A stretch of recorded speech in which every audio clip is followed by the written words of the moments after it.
Good morning, everybody. Welcome to Brookings.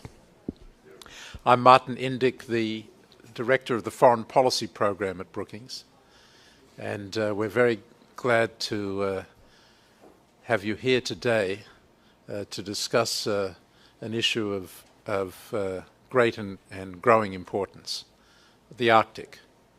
It is, of course, a cool place, but it's warming, as we all know.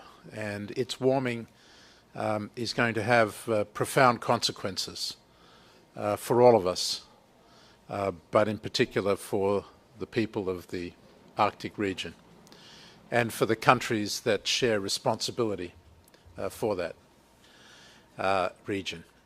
It's in that context that I'm particularly glad to have the opportunity today to welcome President Grimson of Iceland and Premier Kleist of Greenland.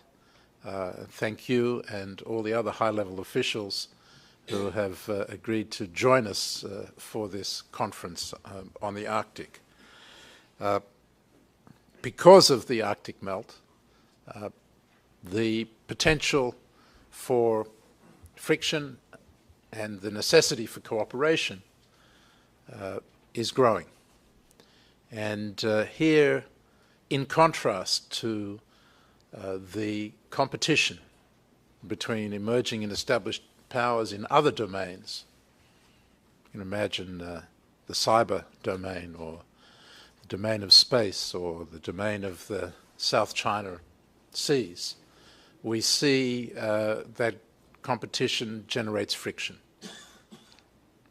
But in the Arctic area, thankfully, at least up until today, what we see is a different phenomenon, and in many ways an example to the rest of the world of the way in which the potential in the Arctic area is spurring cooperation. And that is what we intend to focus on today, whether it be in the area of energy, maritime shipping, the impact on Indigenous communities, and in particular the challenge of governance manifested in the Arctic Council. All of these things are on our minds today as we discuss these in a range of panels. The United States will become chairman of the Arctic Council 2 years from now. Canada is about to take up its responsibility as the chairman. And it's in that context that we at Brookings decided that it was particularly important to start to focus on these issues in the Arctic and get them on the agenda of the policy-making community here in Washington. I think it's fair to say that this has been a neglected area of concern, but it's time to focus attention on it. In that context, the Energy Security Initiative in the Foreign Policy Program has taken the lead, not just in organizing this event, but in organizing our policy research on the issues involved with the Arctic.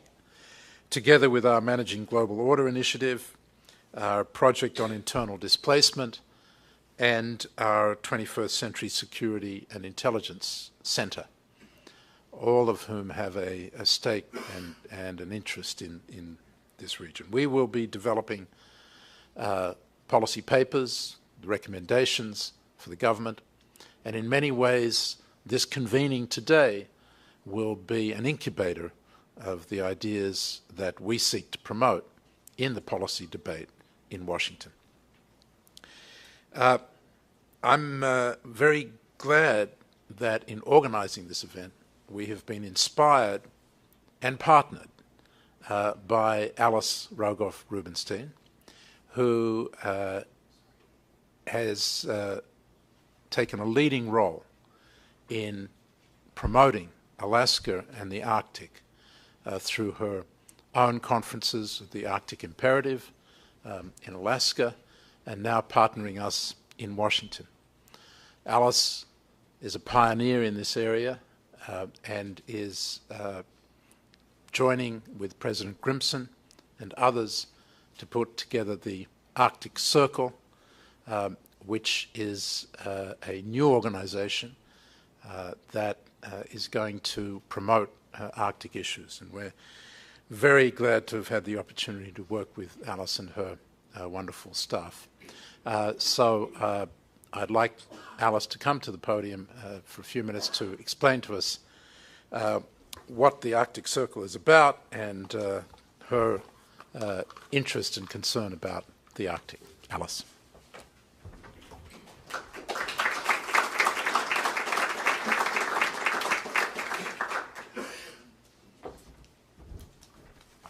Thank you, Martin. You're very generous in your words. Not knowing each of you in the audience, I wasn't quite sure how familiar you were with this map of the world, so I thought I'd put it up just for background. This is, of course, the North Pole in the center, and the world looks quite different than it does on the standard Mercator map that we all grew up with in elementary school.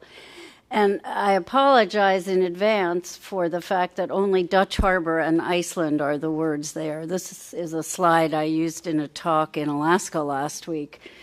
The point of those two is that there is now an increasing consensus, as you'll be hearing from President Grimson, that the shipping route that will become the dominant shipping route in as little as another 10 to 20 years is what's now being called the center route, which is, not surprisingly, the one that goes right straight over the North Pole.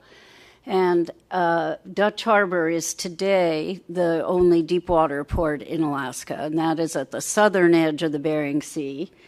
And the straightest line from Dutch Harbor to another port on the European side of the pole would be to the northern coast of Iceland, and that's why that's there as a hypothetical. Now, one could, of course, argue that the very large white landmass next to Iceland, Greenland, as Kupik Kleist will be telling you, is another enormously logical place for there to be, if not one, then several ports. So with apologies to all whose thoughts are not shown reflected on that map, at least it gives you a sense of the distance and the relative Arctic shorelines of the nations in question. Coming back to Dutch Harbor for a second, the reason the Alaska community is particularly engaged at this moment in helping to advocate for the development of ports is that other than Dutch Harbor, there is no Arctic port, not in Alaska and therefore not in the United States. And if you see where the coastline of Russia juts out closest to the coastline of Alaska, that is the Bering Strait. The Coast Guard among themselves refers to it as the Bering Gate. It's a 50-mile wide, terrifically ferocious piece of water with ungodly ocean currents and weather systems that make themselves because it's such a force for nature.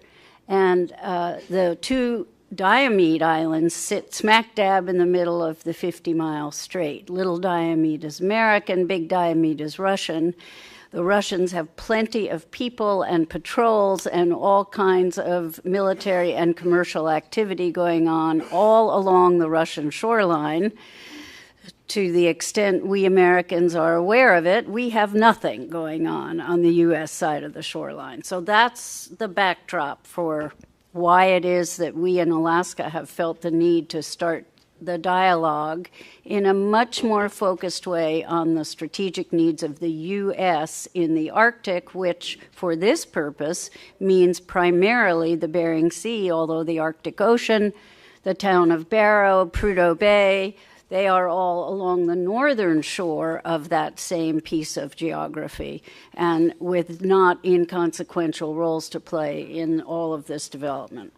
So I won't bore you with any more geography lessons, but I will say this. We are delighted that Martin and others have chosen to have this conference here today, be it energy security or Arctic shipping. There are so many things that one could talk about. We could have been here all week and put you all to sleep several times over. But this is the most untalked about subject of the greatest strategic importance to the United States in the world that I am aware of today. It is not a hot spot. It is not North Korea. It is not even the Boston Marathon. But if we lift our heads up for even a short-term view of the long-term future, it is one glaringly big, complicated topic, and we are just delighted that all of you are willing to give us the better part of two-thirds of a day to hear about it. I'm going to be back talking later with the group of panelists who I think in many respects are the ones you are least likely to hear from in Washington. They are three good friends, all indigenous people from the northern part of Alaska. They have been through the wars, so to speak, in the subject of development. Development is never easy and it's never pretty, and they've got all kinds of battle scars to show for it, but perhaps they'll be able to share some wisdom about what all of those lessons learned will mean for the future. So at that point, I'll stop, hand the microphone to our ever wonderful host, Charlie Ebinger, who's going to begin the program.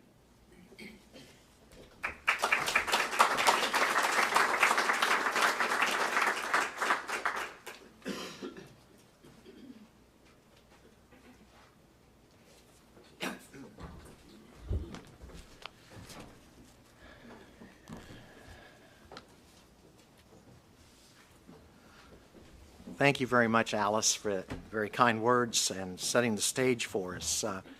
Before beginning, I'd just like to make one other announcement, because I think it's important, and that is to acknowledge that the work that Brookings has been doing in the Arctic has been in close association with the Hoover Institution under former Secretary of State George Shultz, and we're very delighted to have representing our partners out at Stanford today, Admiral Roughhead and Ambassador Goodby and Deke Slayton.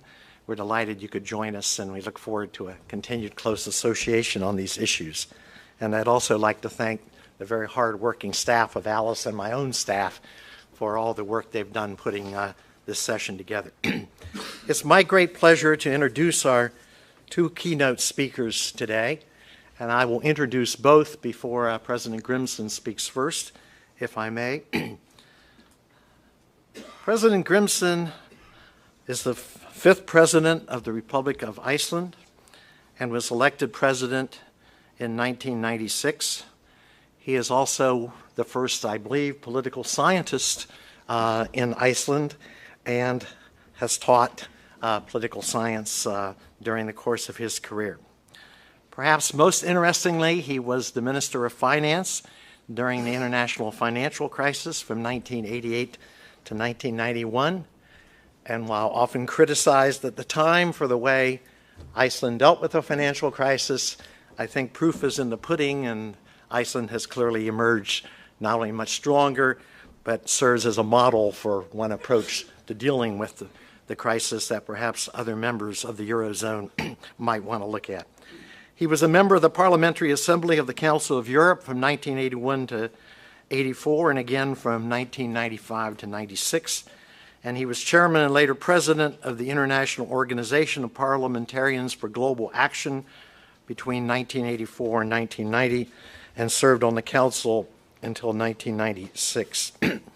In recent years, President Grimson, I think it's fair to say, has become the leading voice on international dialogues, not only in the promotion of renewable energy, seeing the complete change of Iceland from an overwhelmingly coal and fossil fuel dependent economy to one that today runs overwhelmingly on geothermal power.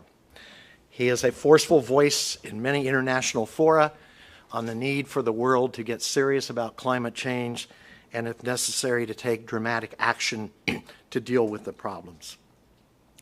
He has actively participated in the Clinton Global Initiative and has helped to further clean and to help develop further clean energy projects in most of the continents of the world.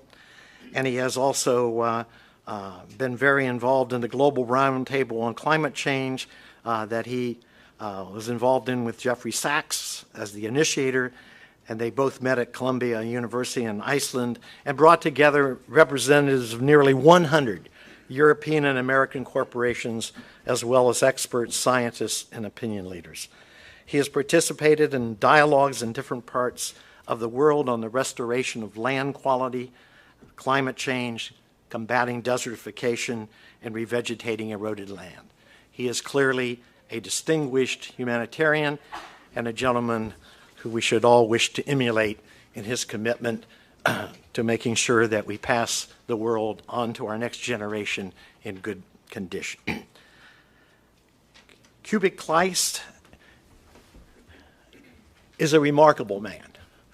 When you consider that as a native Greenlander that he went to Denmark to study at the age of 17 by himself, knowing not a word of Danish.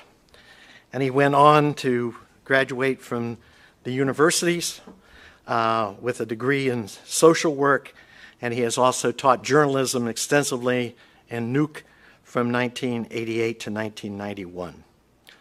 In 1996, Mr. Kleist was appointed the director of the Foreign Office of the Greenland Home Rule Government. He was a member of the Danish Parliament from late November 2001 to 2007. And since 2007, he has been the leader of the IA political party in Greenland, pushing for increasing amounts of home rule while recognizing that it would be premature to sever relations with Denmark, and he has tended instead to focus on critical issues in his home country relating to alcoholism, domestic violence, and Greenland's unfortunately high suicide rate. And he has been a leader in dealing with all these issues in a very complex environment. In June 2009, the Greenlandic Parliament elected Mr. Kleist as the 4th Prime Minister of Greenland, and it is a great honor to have him and President Grimson with us today. So without further ado, President Grimson, we'd love to hear your remarks.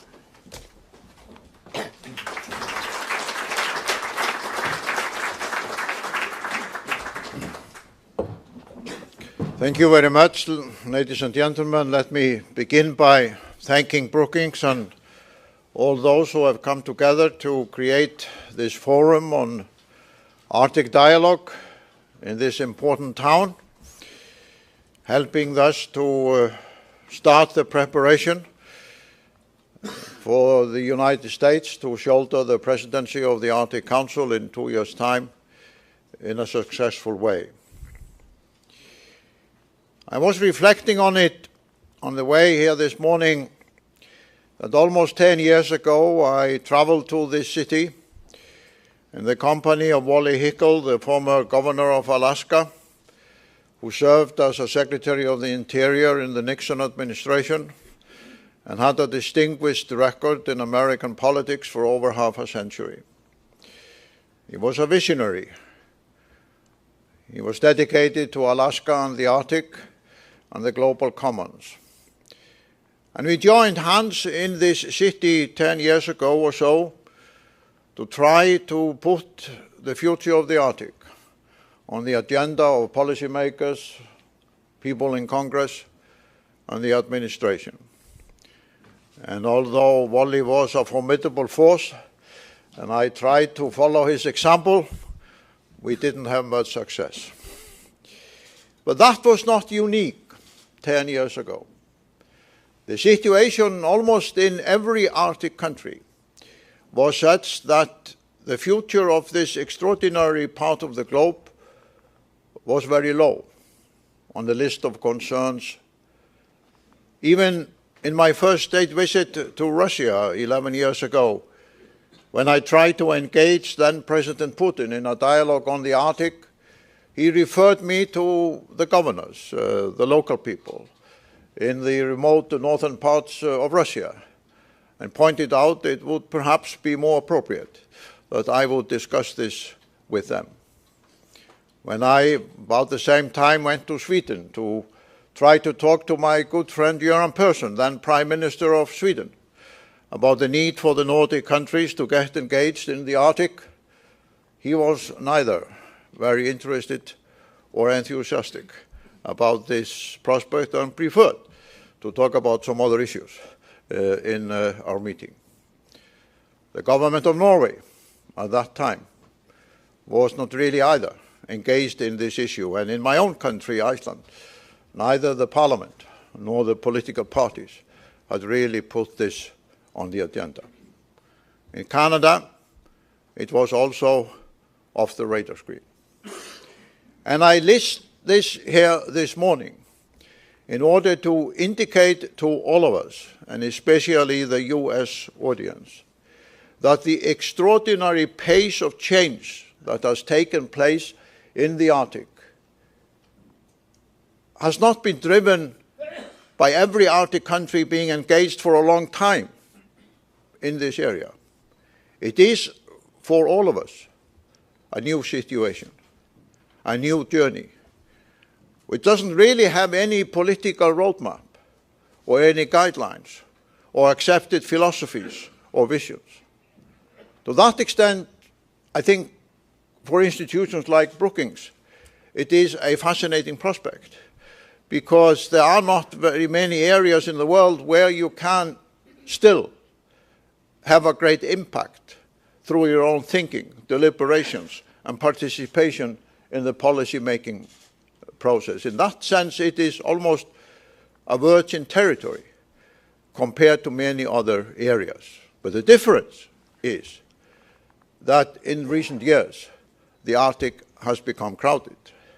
We are no longer alone in our interests and concerns. And as a reflection of that fundamental change, I will tell you that in every meeting I have in the last 18 months had with the leaders of India, China, South Korea, Singapore, the first item they brought to the agenda was the Arctic. I was a few weeks ago in India for a meeting both with the Prime Minister, the Foreign Ministers, and others. I have been to India for over 30 years, talked about many things, but it's the first time that they bring the Arctic to the table. And as I pointed out to them, it's kind of paradoxical in terms of global politics, and especially the Himalayan region, that whereas China and India cannot get together and sit at the same table to talk about cooperation with regard to the Himalayan glaciers, they both now want to sit at the Arctic table and have a lot of arguments for their justification. So I thought this morning I will try to take you very briefly to the field of action that is now in play in the Arctic. The vibrant activity and interest and politics and economic transformation that the United States will have to deal with in its presidency. We are, however, fortunate when we come to this playing field that it has taken on an enormous positive transformation.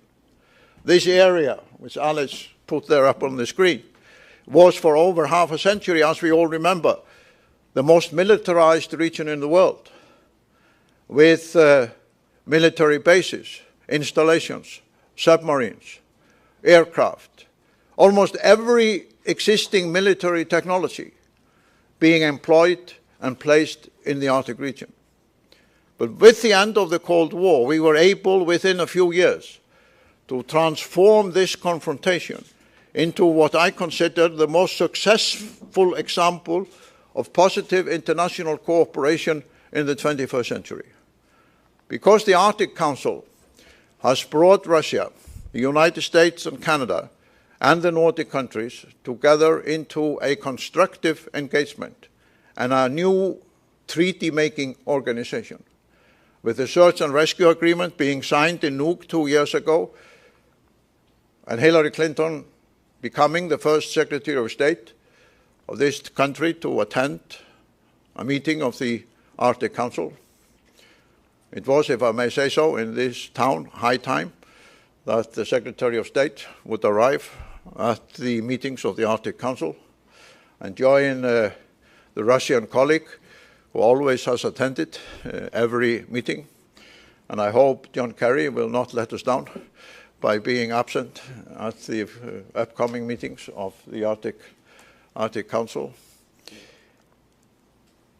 And with the Law of the Sea, which although the United States has not signed it, has served as an additional legal framework for positive rulemaking and dispute settling within the Arctic. So when we analyze the field of action which now exists in the Arctic, it is encouraging to acknowledge that we already have a successful institutional framework where the Arctic Council has proved through its track record that it is a useful instrument. It has developed a very interesting culture of decision-making, partly due to the fact that there are only 8 countries at the table, but also being more democratic than any other formal intergovernmental organization by allowing the indigenous organizations and the people in the Arctic who've lived there for over 1,000 years to have their own representation in this dialogue. But although we have this positive framework, it is important to recognize that in every Arctic country and the leading economic players on the European continent and in Asia, there is now a complete transformation, especially due to the fact that this new ocean is opening up. For the first time in human history, we will witness the creation of a new ocean, with the melting of the Arctic sea ice and the implication for fisheries, weather patterns, the climate, and ocean shipping. That is why China is now already preparing the cargo ships that they intend to use to sail across the center route that Alice mentioned before, starting already this decade, using the ice-free summer months because of the shorter distance between China and Europe and America that the new Arctic Ocean will provide. Last summer, the research vessel Snowdragon, the icebreaker owned by the Chinese Polar Institute, sailed from Shanghai to Iceland. The first time in history a Chinese vessel goes across the northern route to an Arctic country. The main purpose of that expedition was not imperial interest, but to examine how the melting of the Arctic sea ice is creating extreme weather patterns in China a few months later.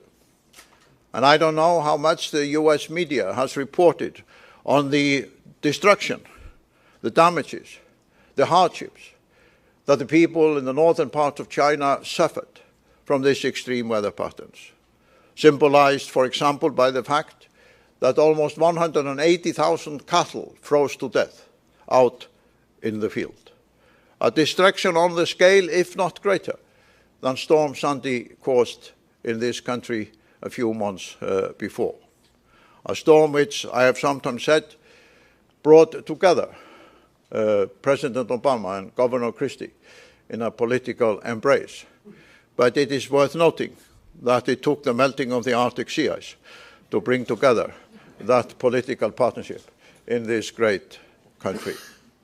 Russia, President Putin, who told me 10 years ago that I should only talk with the governors if I wanted to discuss Arctic issues and regional people, especially the indigenous people, has now taken center seat on the Arctic issues, calling in Russia in the last 3 years 2 Arctic conferences, first in Moscow, then in Arkhangelsk. And in both of those, he gave the keynote speech. Quite remarkable indication of the transformation of the political priorities that Russia now gives to this issue. And in order to understand it, you should put Obama into this equation. If in the last 3 years, the President of the United States had twice given the keynote speech at an Arctic conference, we all know that has not happened. And Sweden, Finland, Norway, and my own country, Iceland, all the Nordic countries have now made it a key pillar of their foreign policy to engage in the Arctic development. Even the government of Norway, having supported the new secretariat of the Arctic Council up in Tromsø in order to make Norway the administrative center of the new Arctic Council cooperation, choosing, fortunately, a distinguished Icelandic civil servant to head up that new secretariat on Arctic issues. And then, of course, Greenland, which in the beginning of this transformation in the 1990s was still an integral part of the Danish governmental system, has now obtained, as we will hear, a self-government status and becoming a playing field for a great number of international corporations and political leaders in other parts of the world who have realized that Greenland is perhaps the home to the greatest untapped reservoirs of minerals, oil, gas, and other valuable resources for the 21st century. And Canada, 7 years ago, decided to make the Arctic issues a top priority in the speech, the policy-making crown speech that the Prime Ministers published in the beginning of the parliamentary session. So in this evolution, which has taken place in the last 5 to 10 years, unfortunately, I say it as a friend, the US has still to catch up with the others. And that is imperative, not just because of the interest of the United States and because of the future of the Arctic, but because within 2 years, the United States will take on the leadership of this cooperation. The Arctic Council, as I have indicated, is not an ordinary international organization where the chairmanship is merely a formality. It is constructed in such a way that the rotating presidency of the Arctic Council requires active leadership from each country. That is the tradition and the operational culture of the Arctic Council. Sweden has been very proud of its last 2 years, although it has failed in formulating how the Arctic Council will deal with the applications from China, India, South Korea, Singapore, Germany, or other European countries.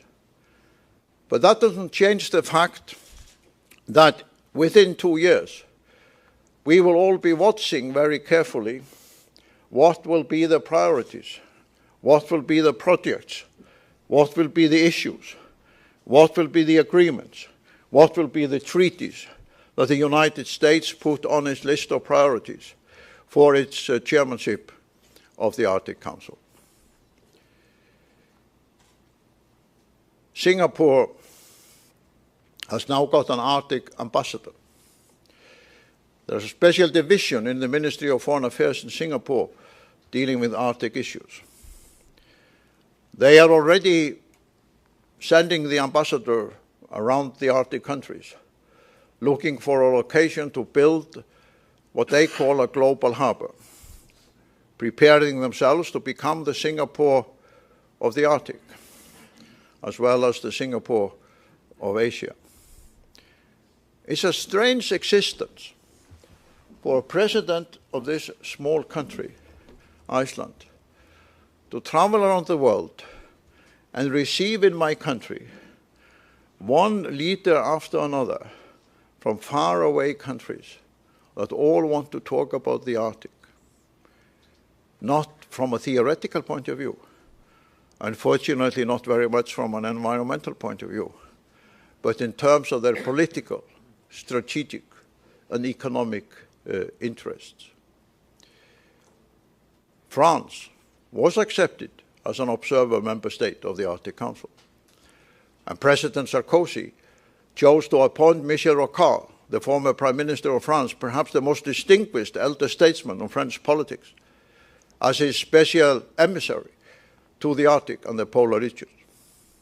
He has been very active. He has traveled all over the Arctic. But in Paris a few weeks ago, when we both spoke at an open forum, he complained that although France had been an observer state of the Arctic Council and he had attended its meeting, he had never been allowed to speak. And as he said in a dramatic way, France is not accustomed not to be allowed to speak at international meetings. And I mention this here this morning because it seems to me that within the next 4 years, including the American presidency, we in the Arctic family, through the Arctic Council, will have to decide among ourselves how are we going to deal with these countries that have now already arrived in our backyard and our own Arctic homeland and are requesting formal roles, even to be allowed to speak if we accept them at the table.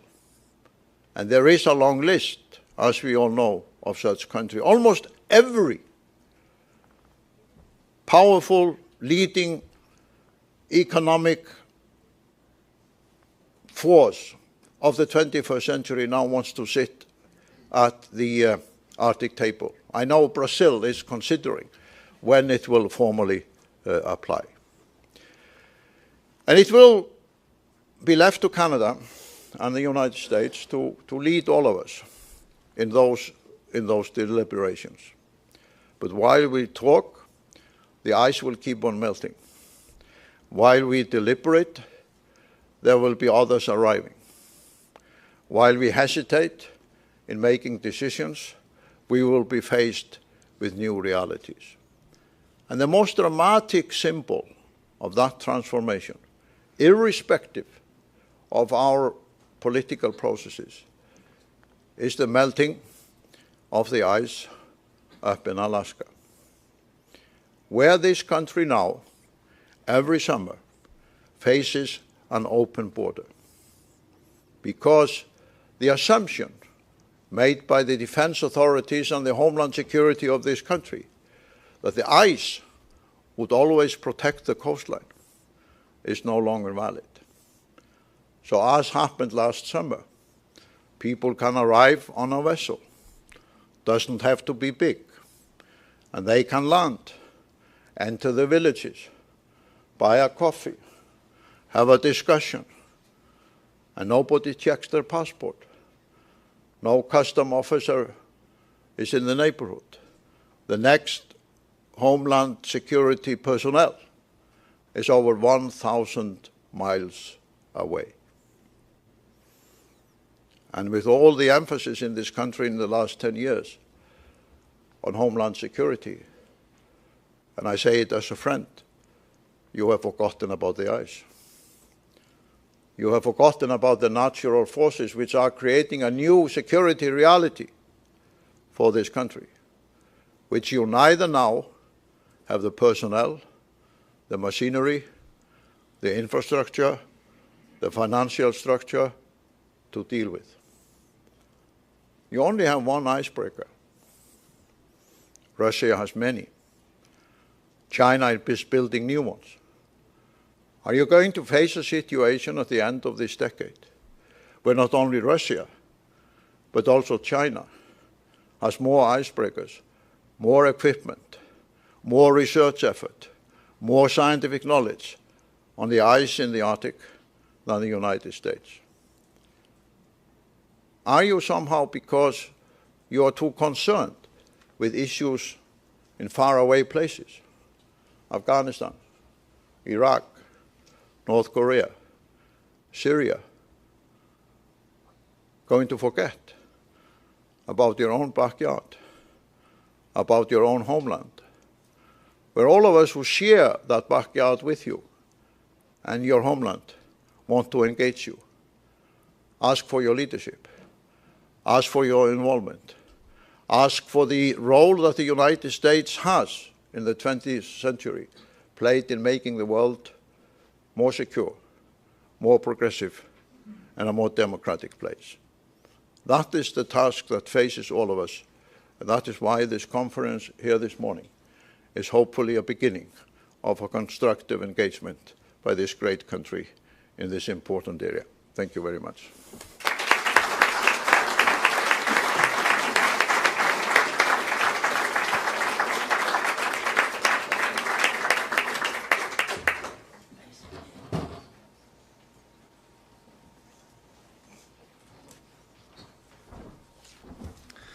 Good morning. It's always hard to take the podium after my friend President Crimson, who's such a elegant and enthusiastic speaker. Nonetheless, I want to start out with thanking the organizers, the Brookings Institution, President Crimson, Alice Rokoff, and all others who's been helpful in bringing us to Washington today. And thank you for this opportunity to address this very prominent audience. I think it's very timely due to the fact that the Arctic has become the center of the world, as this map shows. We used to be the last frontier. Now it seems like we are the center of the world. And the issues surrounding the Arctic agenda is very complicated ones, as Mrs. Rokoff stated. It is for us, and I think especially for us coming from the Arctic countries, a huge responsibility to try to explain the complexity of the Arctic agenda. And also in terms of speaking on behalf of the Arctic peoples. I always seen it as my fundamental duty to address the issue of the Arctic peoples in terms of raising my voice on behalf of those peoples, and especially the indigenous peoples. Many times I would feel like repeating myself, but every time I feel like I had to really go through the basics in forums like this, because it is very complex. For the last 10 or 15 years, the interest for the Arctic area has been rapidly growing. And usually we would say the interest was initiated by first the climate change, or maybe the interest for the animals, the protection of the animals, and then came the chase for the minerals and gas and oil. And we had to raise our voices and tell, actually we have people living in this area. And actually the Arctic area is regulated. We do have our own parliaments. We do have our own governments. We do deal with international agreements. And also I want to stress that the cooperation within the Arctic Council are conducted in a very civilized manner. I do fully agree with President Crimson that the cooperation within the Arctic Council is an example of international cooperation when it's a success. Not only that we work according to international rules and international agreements, but also in the sense that the Arctic Council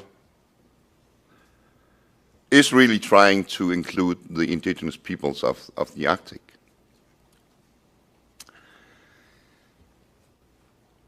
I want to point to the fact that some of the member states of the Arctic Council are not really Arctic countries. But for instance, Denmark is a member of the Arctic Council because Greenland is an Arctic country.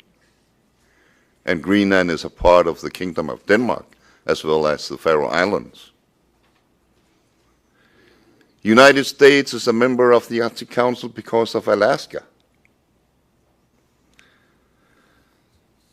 The Scandinavian countries are parts of the Arctic Council mainly because of the Samis, the indigenous peoples of the Scandinavian countries. Russia is partly an Arctic nation, but in the north of Russia, you have 46 different peoples, tribes or groups, if you wish so, which entitles Russia to be a big player, of course, of the Arctic Council. Iceland, well, Iceland is Iceland on its own, but Iceland being a very important player in the Arctic Council as well. The creation of the Arctic Council 16 years ago was actually basically initiated by the indigenous peoples of the Arctic. We did see a very urgent need for the states of the Arctic to engage in international cooperation in order to raise the levels of the livelihoods of the Arctic peoples, to secure that the Arctic states engage in cooperations to protect the Arctic environment and to protect the peoples of the Arctic.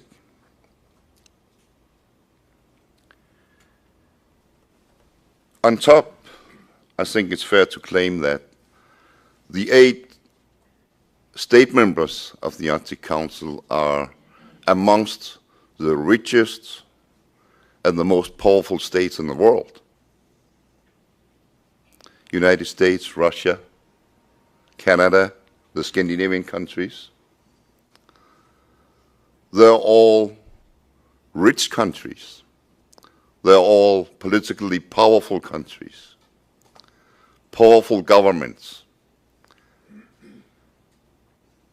governments which have the ability to make a difference, governments who can afford investments in infrastructure, for instance. The Arctic is characterized by being sparsely populated, poor infrastructure, and a very urgent need for industrial, economic, and political development. In fact, the member states of the Arctic Council have the ability, have the opportunity, and hopefully a strong will to make a difference in the Arctic.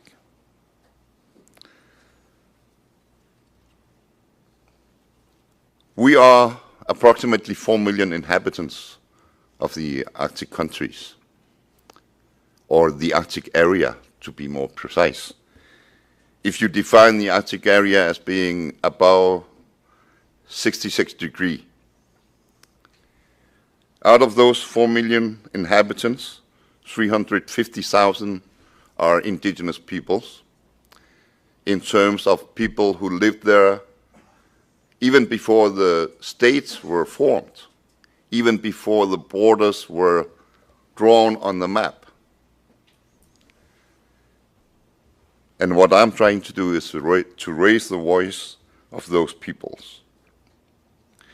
We do have aspirations, of course. We do have aspirations like all other peoples of this globe. We want to raise our livelihood. We want to have jobs. We need education. We want to protect the environment. We want to develop our industries, and we want to develop our opportunities. That said, I think it's fair to say that we want development, but not at any cost. Of course, the mineral resources, the gas and oil deposits, as it's been referred to, are seen as the last biggest reservoirs of the globe. But at the same time, there is a lot of worries when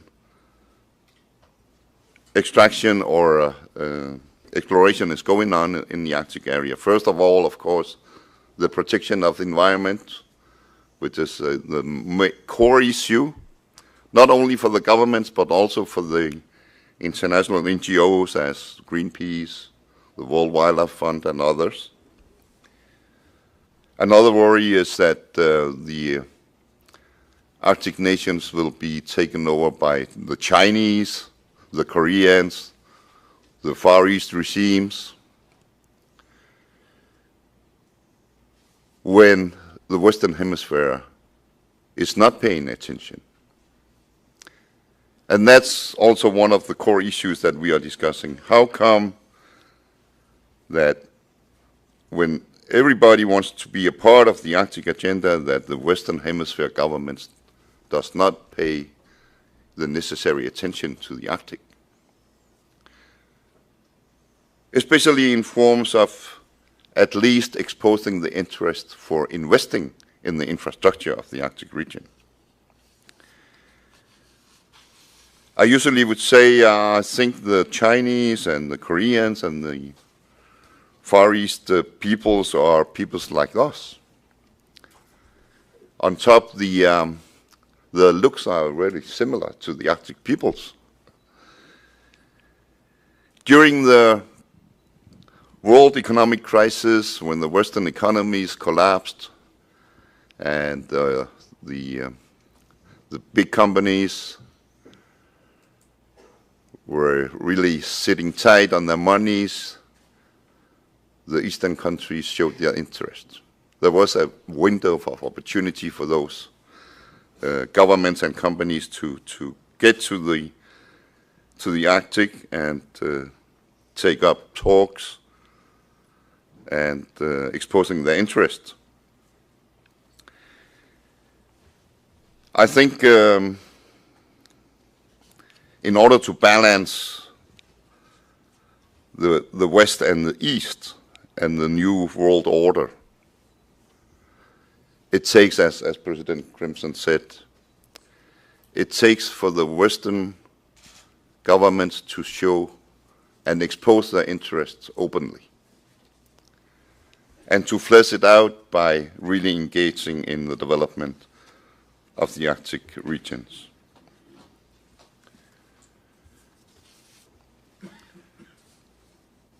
In closing, I would claim that still I believe that the Arctic Council is the right international forum to deal with Arctic issues.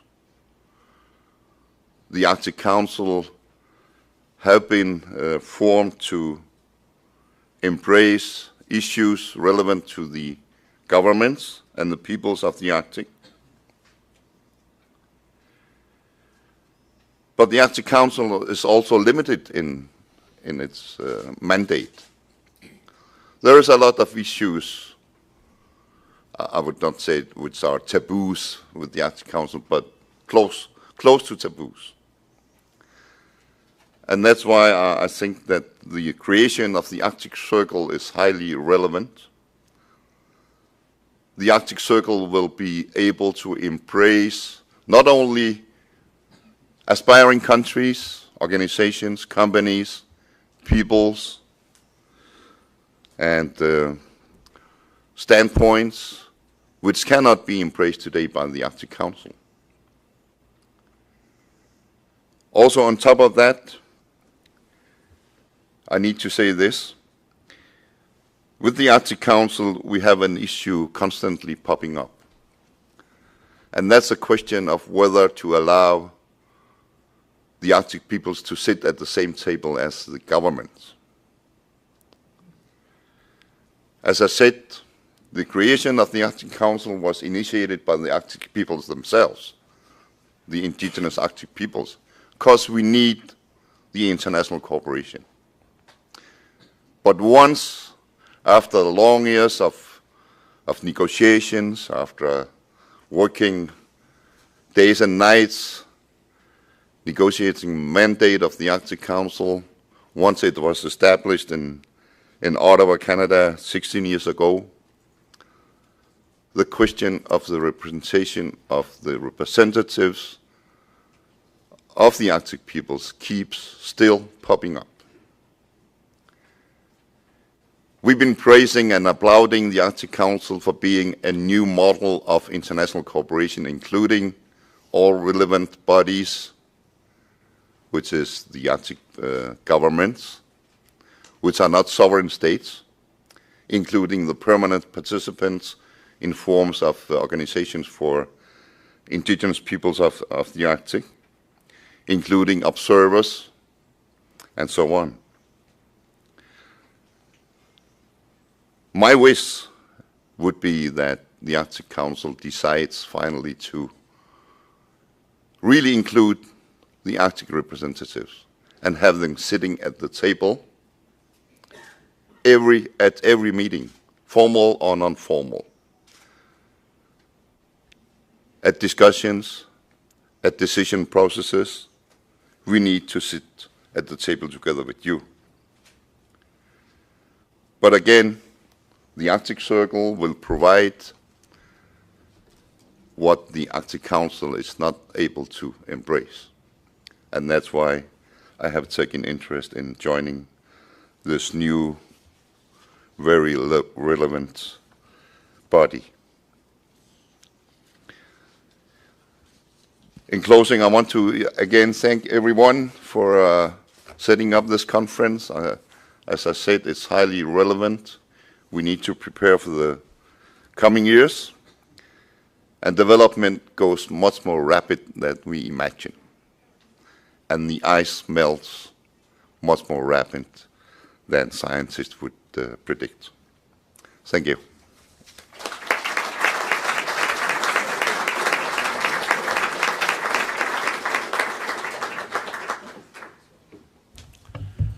Our format will be that President Grimson and Prime Minister Kleist will take questions from the floor.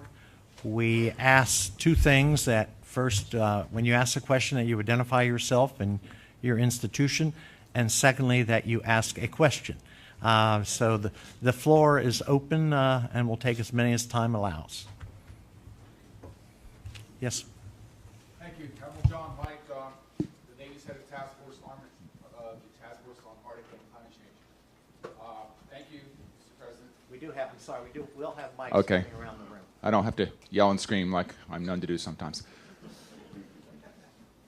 I'm John White, the head of the Navy's Task Force on Arctic and Climate Change. Thank you, Mr. President and Mr. Kleist, for your remarks. The Navy and the Department of Defense in the United States has gone on record as supporting the ratification and accession to the United Nations Convention on Law of the Sea, UNCLOS.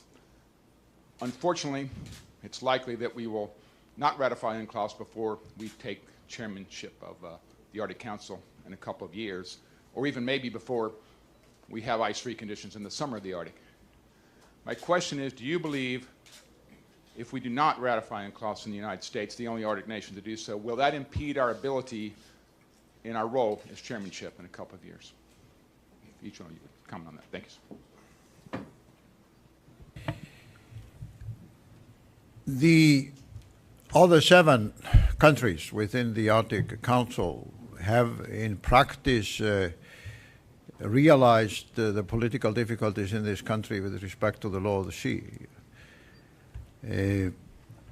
So it's difficult to say that it would be destructive for the United States during its chairmanship not to have signed the law of the sea. But it would be a strange situation for the U.S. own interest. So my view on this is this, that in order to make the most of the chairmanship in the interest of the United States, internationally, politically, and also strategically, it is politically wise to try to ratify the law of the sea before the U.S. takes on the chairmanship. I shared a discussion with John Kerry, then Senator, almost a year ago in Boston on this issue. He then promised me in a question and answer session that once Lucas' primary was over, they would bring the law of the sea to the floor of the Senate. We all know what happened to Lucas' primary. But I don't think the fate of the law of the sea with respect to the United States should be decided in primaries in one state of the U.S. So next time I see Secretary Kerry, I will remind him of this promise. And I think we all should, because it is definitely in the interest of the United States to do so. And at the conference that Alice organized up in Alaska last year, Tim Baker acknowledged that while he was part of the Reagan administration's decision not to sign it, the treaty had then been amended since then. So now he was urging the Republicans and the Democrats, in the light of his experience and responsibility in foreign affairs, and he's probably the most distinguished elder statesman of the Republican Party in that area, to actually ratify the law of the sea. Yes, sir. Good morning. My name is Yannick Salangita. I'm an intern at the Embassy of Liechtenstein and a senior at Howard University. And my question is for Mr. Kleist. What role, if any, has Greenland as a Arctic nation played in your country's decision to increasingly demand self-rule from the Kingdom of Denmark?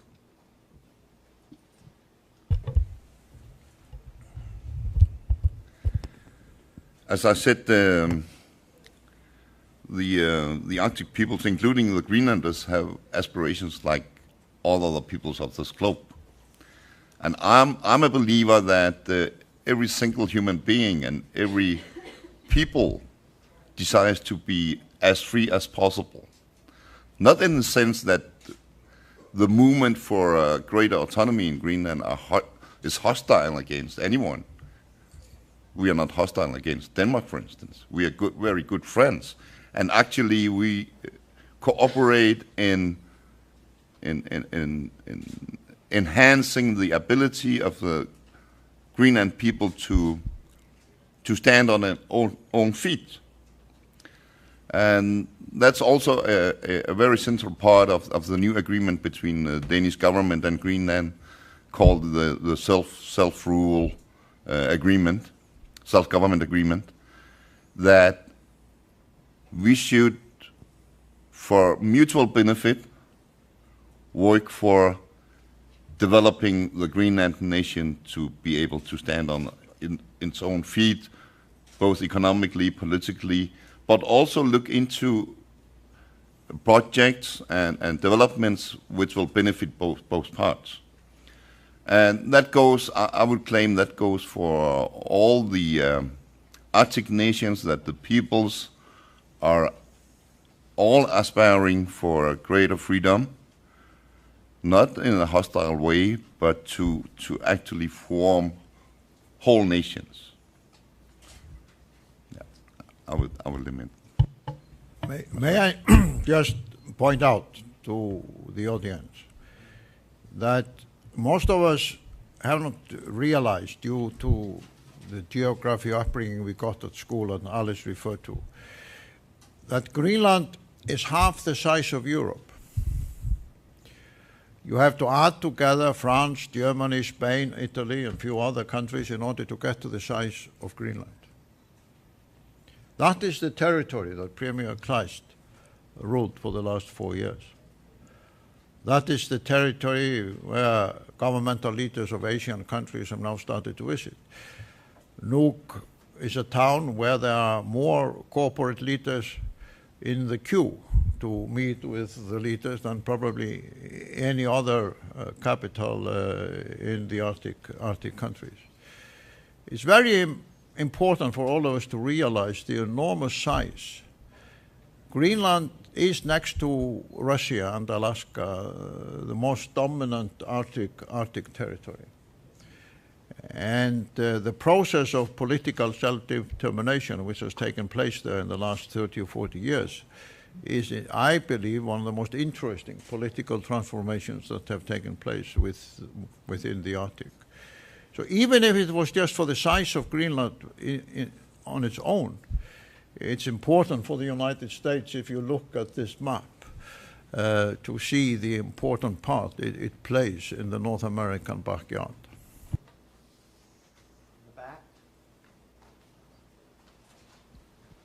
My name is Rafe Pomerantz. I'd like to ask the President, you spoke of the challenges facing the United States when it takes on chairmanship of the Arctic Council. Strikes me that, my question is, do you think that the global interests in the Arctic, how will the Arctic Council begin to deal with the global interest, not so much in shipping, but in the fate of sea ice and in the fate of Greenland's ice sheet? Because as you mentioned, the loss of sea ice has now begun to, by all the latest science, affect mid-latitude weather in serious ways. You mentioned the Chinese example. And the loss of Greenland ice is raising sea levels everywhere, including the United States. No, you're absolutely correct. When I get questions which refer to China's imperial interest in the Arctic and the threat of China and all that alarming rhetoric that some people use in this discussion, I usually point out that China has a legitimate interest in studying the Arctic sea ice and the melting of the Greenland glaciers, because perhaps no single transformation will have as much impact on China in the coming decades. It is, as we broadly defined our security, meaning have a safe, life-safe, daily work, having our homes intact. China is experiencing in a dramatic way that what's happening in Kubix and my neighborhood has more effect on China than what happens in the United States now. And that is why China sent 60 young scientists on this vessel, Snowdragon, up to Iceland last summer. And it was revealing in a public forum that we hosted with the University of Iceland to hear these young Chinese scientists not only describe the impact that the melting of the Arctic sea ice in 2007 had on China, and we now know the melting last year was even more aggressive, but also to see them put on the map the effect of the melting of the Greenland ice sheet and part of Antarctica on China, where they showed a long list of Chinese cities, started with Shanghai, that would become entities at the bottom of the ocean. And Beijing would become a coastal city. I mean, in this international debate on climate change, I think none of us from Europe or the Western world would expect that kind of message from China. And to me, it was almost historic. In front of ambassadors from European and Western countries, these Chinese scientists who had traveled across the northern route came with this message that the melting of the ice in my neighborhood in Greenland, in the Arctic, was potentially having this impact on China. So if only for this reason alone, we have to realize that the melting of the ice is not just causing problems for homeland security in the United States up in Alaska. It has an impact on Bangladesh, on China, on India, and on Singapore, definitely. So for that reason alone, it's very difficult for us to argue that they should not be a part of the dialogue. If they are already, like, for example, Kubi Kleiskamp described to you in detail how South Korea has established a formidable institute on Arctic research, are providing us with more knowledge, scientific knowledge, about what's happening in our part of the world than we are perhaps ourselves. So we should welcome that international scientific contribution. But then, of course, they also have economic interest. That's clear. and they also have political interest. They might even have strategic interest. But you could also argue that if China realizes, which we realize and you realize in the United States, that China is fast becoming the preeminent trading country in the world in the 21st century, it's only logical they should prepare themselves for the shortest route between China and Europe and America. In the same way as our countries used the Suez Canal and the Panama Canal in the beginning of the 20th century. So it's very difficult to say that we should object or be scared about China already building the vessels to go this route. But the bad news is, of course, that they are doing it because the ice is melting and because of climate change and because this ocean is now opening up in a new way. That is why I say, unfortunately, we have to talk about these issues. Because I would much prefer not to talk about them. I mean, much prefer the ice to stay where it is. But China is not the only country. My small country, and I thank Alice for putting Iceland there on the map. It's the first time in my life I've seen Iceland on a global map like this with only one other place being mentioned. It's a new step in our imperial history. But we are also making use of this. Our shipping companies, our transport companies, Eimskip and Samskip, cargo shipping companies, and our main airline, Icelandair, they will next month together make Iceland the first Arctic country to run regular flights to all Arctic countries when we start flying up to Anchorage in Alaska, and to run cargo services on the oceans to every and between every Arctic country when we will open up in Portland, Maine. When I first talked to Wally Hickel about these future prospects 10, 15 years ago, we thought that might happen 30, 40 years into the future. But now already these two private commercial companies, three in my country, the two shipping companies and Icelandair, will already from next month operate commercial, profitable transport passengers, cargo routes between every Arctic country. And that should also be a wake-up call to the commercial sector in the United States and Canada and elsewhere. If my small country finds it highly profitable to start running these commercial transport services between the Arctic countries. Well, unfortunately, we're out of time, but I want to thank President Grimson and Prime Minister Kleist for a very engaging presentation, and thank you, gentlemen, for being here. Thank you.